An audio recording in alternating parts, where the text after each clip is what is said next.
Okay, thank you so much. Yeah, it's interesting to think. I think it was 2013, and we were in New York and we were all talking about mobile because that was like the way of the future and it was so new. And it's just so interesting to think how far we have come in 6 or 7 short years. So perfect. Step one, don't fall when you get on stage. Check. Step two. Oh my gosh, the clicker works. We're in great shape. So thank you so much. I'm really excited to be here. I've already had some really interesting conversations with people. I'm obsessed with the Burger King presentation we saw this morning. I'm really psyched to hear Popeye's talk as well. So thank you for having me. So just to give you a little bit of a frame of reference, thank you, Steve, for the lovely introduction. My name is Liz. That is also me. I've been with A&W for 9 years. Prior to A&W, I worked in politics and nonprofit.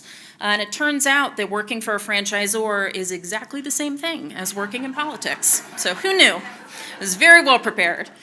I'm very passionate about data-driven decision-making, learning in food. I graduated from Vanderbilt University, and I'm currently pursuing an MBA at the University of Kentucky. So if you hear me say supply, demand, or elasticity, it is just a muscle memory reaction for a response that I think that I should have for something. So before we start talking about media, just to give you a kind of a brief overview of A&W, how many people have been to an A&W restaurant or had a root beer? Okay, great, wonderful. So we've been around since 1919. Last year we celebrated our 100th anniversary. It was the first time that a QSR had turned 100, so it was a very big year for us. And of course the challenge that everyone was talking about for 2020 is what are you going to do in year 101? So in 1919, a gentleman named Roy Allen opened his first root beer stand in Lodi, California.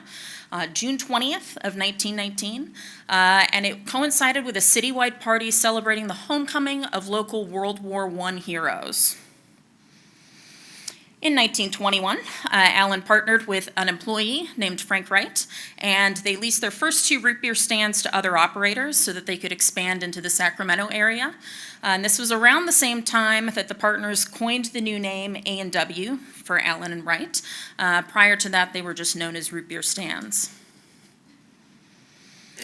In 1950, thanks to the post-war boom and a lot of the GI bills and GI loans, there was a flurry of new development and almost 450 operating A&Ws opened up. So if you are from a small town, you may have been to a car show that was at an A&W. We have a very strong tie to like cruisin' car club culture.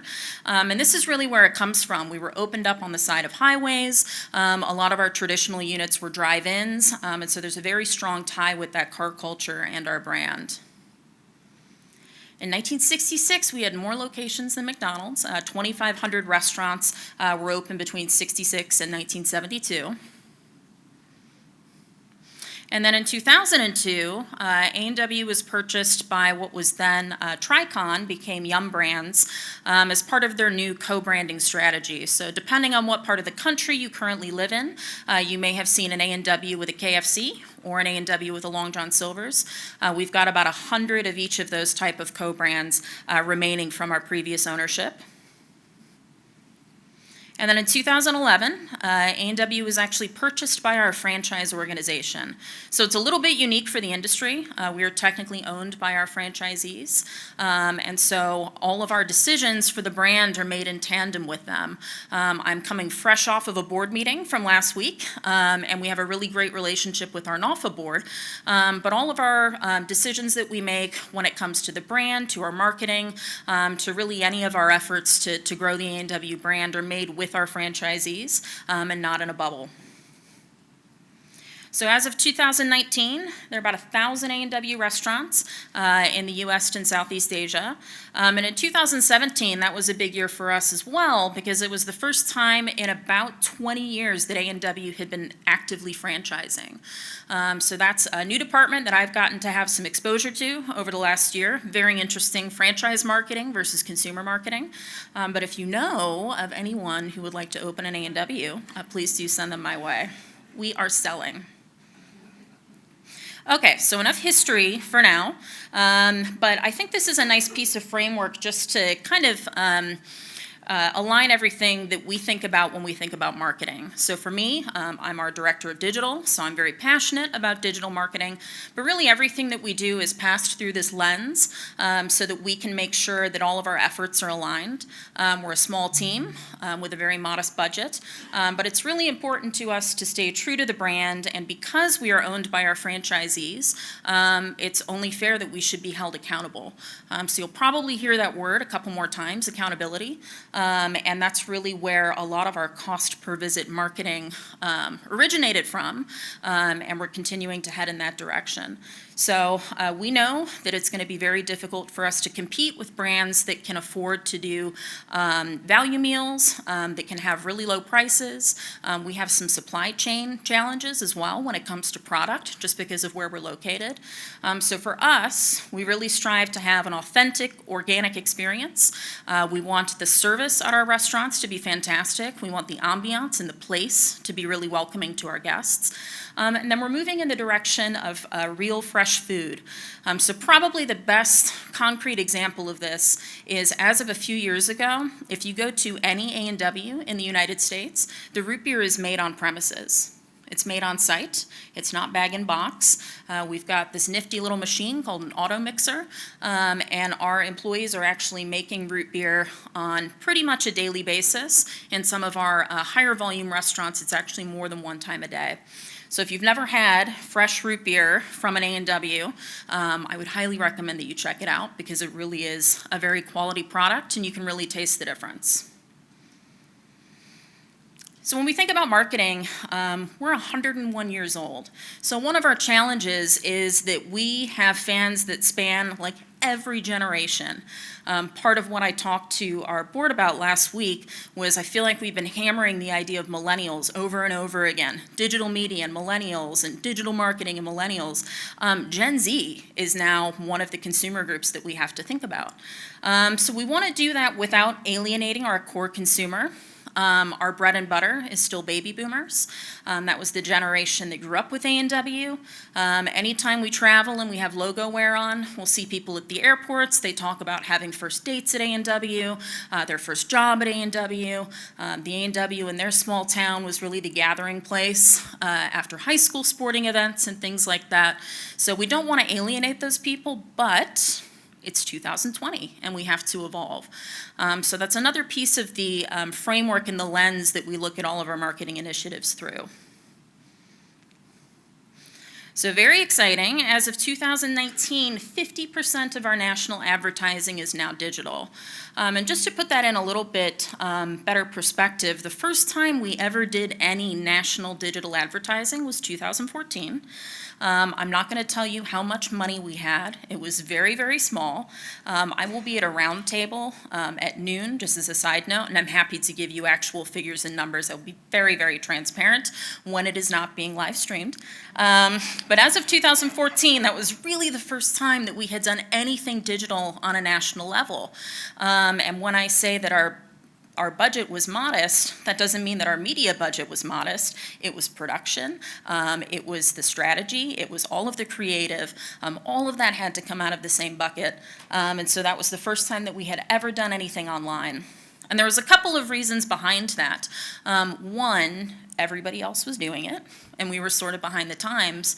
But for us, we really felt that as a franchise organization, digital was where we could provide some value to our franchisees. A&W is unique in that if you go to a small town and you go through the drive-thru or you go into a restaurant, there's a very good chance that the person who rang you up or made your burger is also the owner. And because of that, they don't have a lot of time to learn about the TikToks and all of the latest things that are happening. And so that's where we really feel a responsibility to keep our brand current and to educate our franchisees as to what is out there. The other thing that we can do is we can measure and we can target. So even though in the United States we have about 600 restaurants, most of them are in very small towns. I joke that our bread and butter is like Stop Sign, Iowa. It's very small places where there may not traditionally be the spots that you think of when you think about digital advertising. But 100% of our national advertising is geo-targeted in very close proximity around those locations. For the most part, it's within 5 to 10 miles. If you go to places like Montana, you got to go out a little bit further because there's no people within 5 to 10 miles of our locations. But it really allows us to be very deliberate and very measured in where we're placing our media. So for the purposes of the talk today, I'm really going to focus on our paid media and how that has evolved over the last few years. But we still are very cognizant of the other media types that we need to be responsible for. So we've got our owned media, we've got our earned media. Shared media is a thing that has made a pretty significant impact on our system.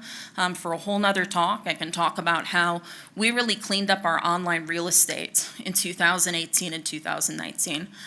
When you have a brand that's been around for 100 years, imagine what our Google Map listings look like, because they were a nightmare. And it's really hard to go through and clean all of that up. But we really felt that it was our responsibility as a brand to do that for our operators. And also, if you're going to be placing money behind media, don't you kind of want your organic landscape to be in as good a shape as possible? Was sort of the thinking behind that. But for today's purposes, we will be focusing on our paid media. So of course, I'm in marketing. We have to throw up a funnel to show you all of the different things that we look at. But I think one of the bigger parts of my job is probably just explaining why we're doing stuff and why it's important and why we really need to be moving in these directions. So I won't read the entire funnel to you because we're mostly going to be talking about the bottom third. But of course, like every other brand, we have to think about our top, middle, and bottom of funnel, from awareness all the way down through purchase to the bottom where we actually have our brand ambassadors and our influencer program. So it's now not even enough to just sell to people. You have to turn people into your advertising advocates. It is fascinating. It is one of my favorite parts of the job as we continue to add layers. Every year, this funnel gets a little bit bigger. But it's also really challenging. It's really hard being a digital marketer. There's a lot of stuff that's going on, and you have to be responsible for your brand at every single level. So some of the challenges and considerations that we have for our paid media, a very modest budget, and with that comes the limited ability to test. For us, our sales cycle is an incredible bell curve. We actually will sell twice as much food in July as we will in December or January. We still have about 40 locations that are seasonal, that aren't even open in the winter. We still have 6 restaurants that are cash only. And you'll see here in a couple of slides how I found that out, because we were doing some credit card linked marketing and I was driving myself insane because there were 6 restaurants that weren't seeing any results. So that was like my very, very boring Nancy Drew crime solving novel when I got to the end of that. I was really jazzed. Nobody else in our office was excited at all that I had solved that mystery. But we have limited ability to test. Traditionally, we focus most of our marketing in spring and summer because that's when we're selling food.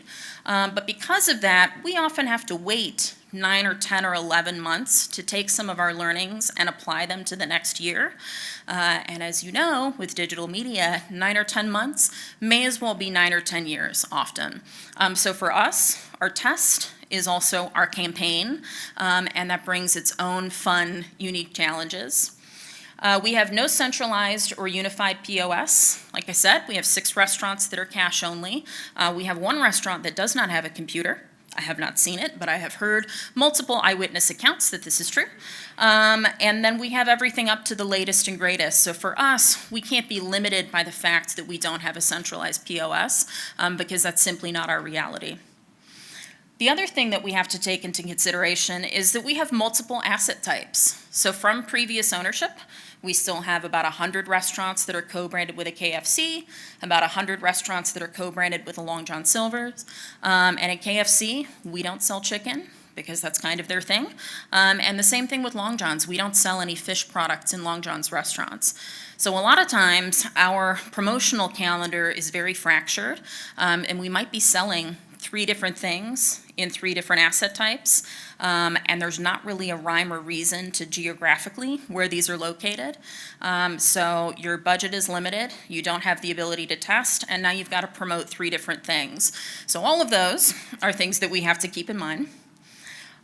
There's also limited knowledge within our system. So our franchisees have gotten an awful lot better over the last few years, but traditionally they're people who really like to support their local sports teams, and they have relationships with billboard companies in their towns, and they've been doing printed coupons for a number of years, and for most of them it's been working really well. So when we go to them and say, hey, this is how we think you should spend your money, this is why we should invest in Facebook or Twitter or Instagram or whatever it might be, we always want to make sure that we have very solid reasoning behind that. And the best way to do that is to prove that it can make money at their particular location. Which really leads me into the last point, which is that our results should really be geared towards restaurant level reporting. Our franchisees deserve to know where their marketing dollars are being invested. And if you're a franchisee who has a restaurant in a small town in California or Wisconsin or Michigan or Iowa or wherever you are, if I can go to you and say, hey, this is what I think we could turn your marketing dollars into, here's the bottom line, that's much more powerful than saying, hey, I think that we should be on Instagram. So a quick little side note, because I want to focus the majority of what we were talking about on cost per visit, but it is really important also to be on social media. We're still all talking about social media, and I think it still plays a really valuable role. Cost per visit marketing is like not necessarily the sexiest kind of marketing. There's no videos that go with it. There's no creative. You're not talking about a product. It's all data driven. And so to me, I think social media is still where we can have a lot of fun. And there's some great brands in this room who have definitely proved that. But at the end of last year, NetBase came out with a report, and they had ranked all of the QSR and fast casual restaurant businesses in terms of how they were performing on social media.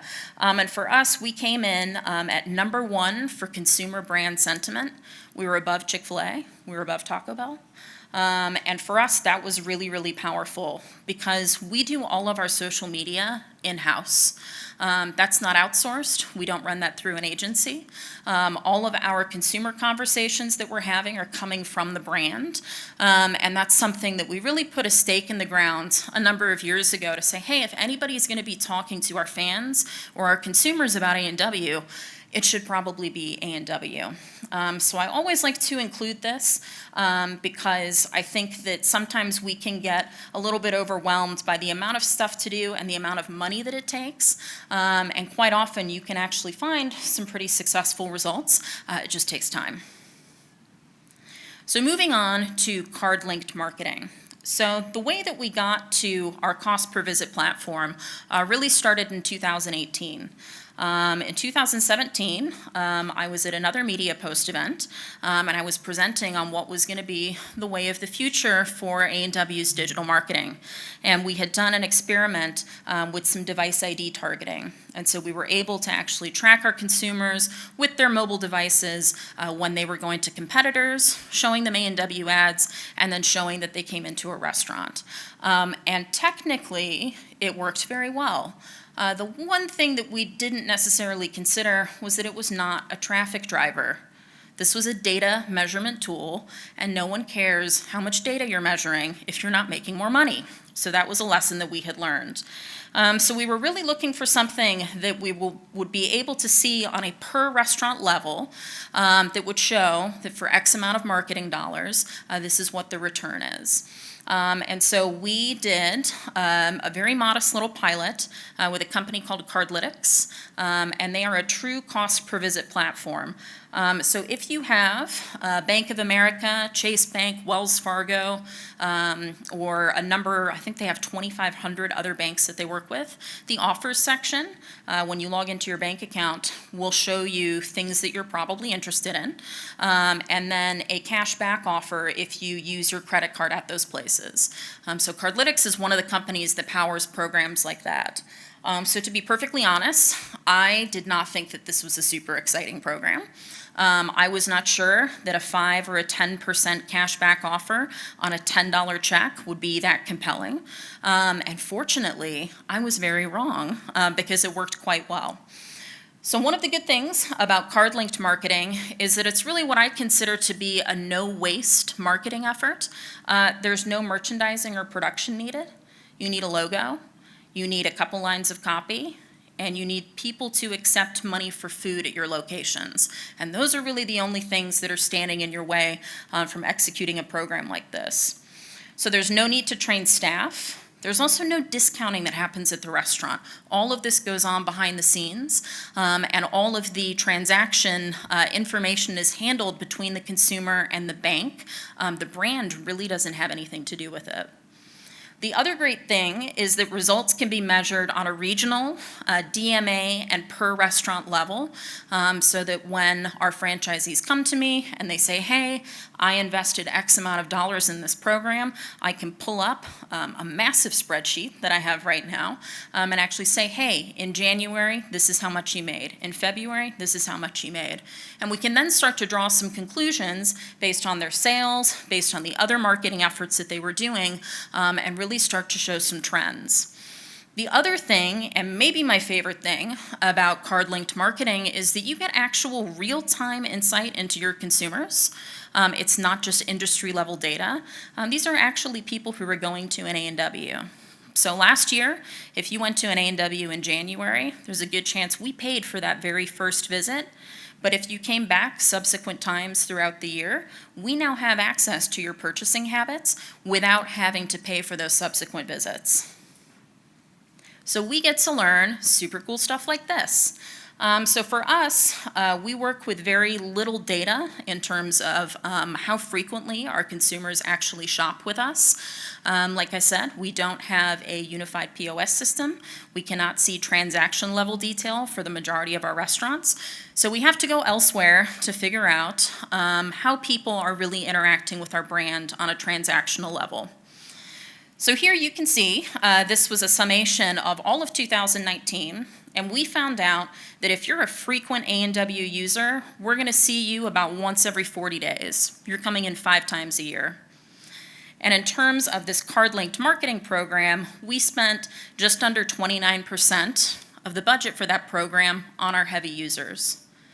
Annually, we're looking at someone who is a hardcore A&W fan, spending about $123 a year, with an average check of $13.11. And then if we move towards the right side of the slide, you can see for a light consumer, we spent about 56% of our budget targeting these folks. On average, they spend about $16.88 a year with our brand, and their average check size is $14.43. So now that we really have this baseline framework to go off of, we can use these as benchmarks and start tracking our consumers over time and really seeing how they move up and down the loyalty ladder. And I think it's much more powerful when we show things like this to our franchise community and say, hey, we're really trying to move our orange fans to dark blue fans, and then get in new orange fans as well. So if we can quantify with actual data that a heavy A&W user spends $123.75 a year, I think all of that information starts to become much more concrete and is easier to wrap our heads around. The other cool thing that we get to see is brands that we're taking share away from. And so on the left-hand side, you can see these were the top 3 brands that we had taken share away from. And on the right-hand side, these are our challengers. These are other brands that our consumers are actually spending money with. And this was interesting because, much like every other restaurant brand, for the last, it feels like very many years, we've been talking about delivery and whether or not we should get into delivery. And for me, when we saw this data, it doesn't really matter what your personal opinions on delivery are, because that's where people are spending their money. And here is a chart that shows you how much. We've only been working with this company for about 18 months now, but we've already been able to glean some data from a program like this that is driving traffic, that is driving revenue, that's also giving us really some things that we can use to inform other levels of our marketing as well. It's not perfect. There are challenges with visit-based marketing. One of them is that there is very limited real estate to share any sort of product description. Most people are interacting with their bank on their phone, and if you open up that offers tab in your bank, you've got like this much space to show a logo and a cashback offer, and that's basically it. So we've got some really exciting new products coming out this year. This is actually the most new products that we've launched in over 10 years. And there's really not a space on this particular platform to talk about those products, which is where things like social and email and video marketing really come in to supplement. There's also nothing for franchisees to see, feel, or touch in restaurants. So I think as like digital marketers, that's the biggest challenge is we're not shipping you anything. There's nothing that you can hang up in the store. There's nothing that your team members can put their hands on. And it is a confusing conversation to have sometimes to explain to people what this program is, for them to ask when it's getting implemented, and for me to say about 18 months ago. And so there are benefits to not having any sort of merchandising or POP in the restaurant, but also some challenges because sometimes it doesn't really seem real. And then timely reporting can be very difficult. So I have this illustration printed out and hung up in my office. That's the data monster. And I'm sure that there's a lot of people who are dealing with this. And we're not just getting it from programs like Cardlytics.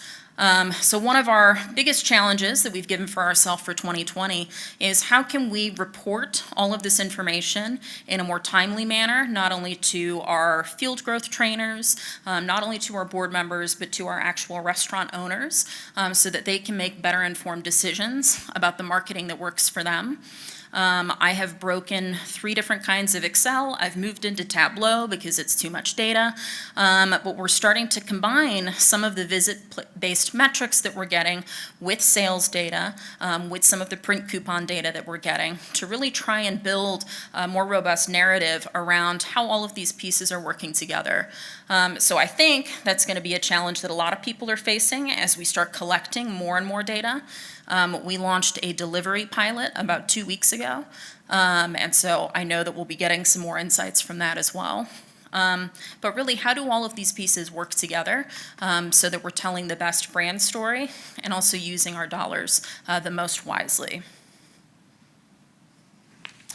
Any questions? Thank you so much, Liz. That was really detailed. As always, Liz always delivers really detailed presentations. Any questions of Liz?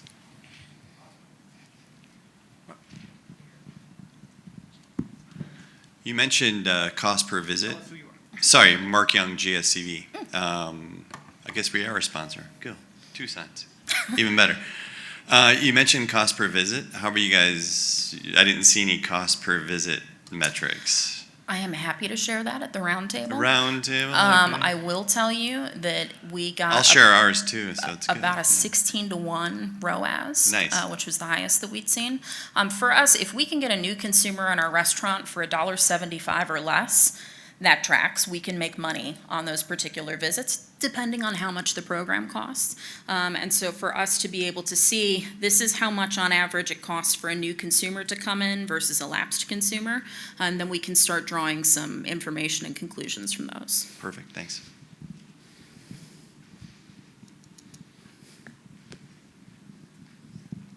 What was the major impact on your media mix so far from the data that you're rendering from this?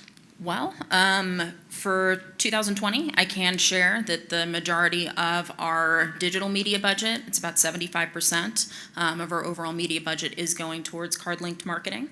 One of the questions that I got last week from a board member that I think is a valid question, and also just sort of like the marketer's dilemma, was a couple years ago this was new. And now there are an awful lot of brands who are jumping on board, which is great, but I think that's also just sort of like how advertising works. At one point, everybody was doing print media, or everybody was doing television, and so the question that I got was, what's next? What are you going to do when this stops working? I don't know, but conferences like this are great to get ideas of what's working for other brands. But that has been a question that has been circulated to our marketing team, is this seems great, now what's next? And Liz is going to reveal even more in her roundtable at the end of the morning. Liz, thanks so much.